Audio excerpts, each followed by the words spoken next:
sinasabi nilang pare. Pinagpatuloy ng mga eksperto ang kanilang pag-iimbestiga. Sa ibaba ng tore, may nagpapapansin di umano kina Ana at Alex na isang elemento na wari pumipigil sa kanila na pasukin ang tuktok ng lighthouse. Ano siya, oh? Nakatayo siya dun, oh.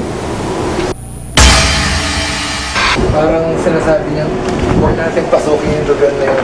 Hindi mo naman masasabing duwindi kasi hindi naman ganyan. Hindi na yan, hindi eh, oo. Pero, Ang klase eh. ang klase siya, eh.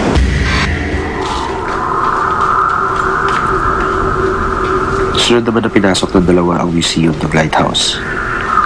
Ayan po. Pasok po.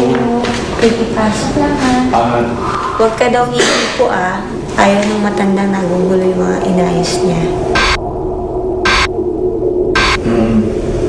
Umikot ka lang daw kung iikot ka, pero huwag kang hihipo. Ayaw niya na nagagalaw.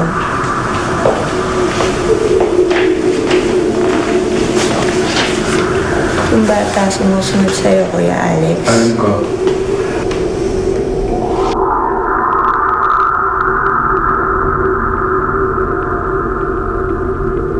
Huli nilang binisita ang isang silid na ayon sa caretaker ng lighthouse ay matagal nang di nabubuksan. May nakakulong. Hindi ko masabi kung kapre to. Oo, may nakakulong siya. Ewan ko kung ano yung binabantayan dyan. Parang may binabantayan siya, eh.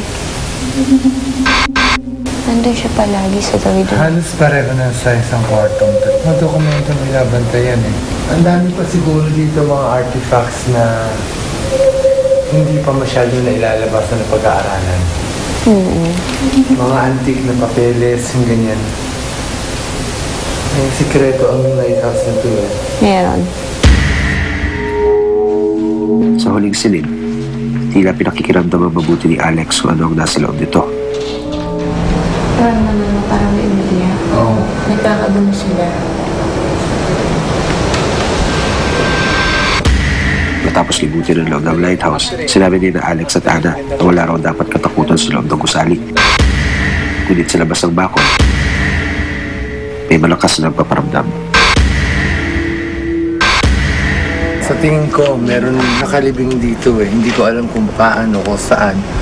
Pero mas malakas ang dating ko sa labas ng gate na yan. Oo, parang doon siya inanap. Oo. Pero may gumagala dyan sa gubat na yan.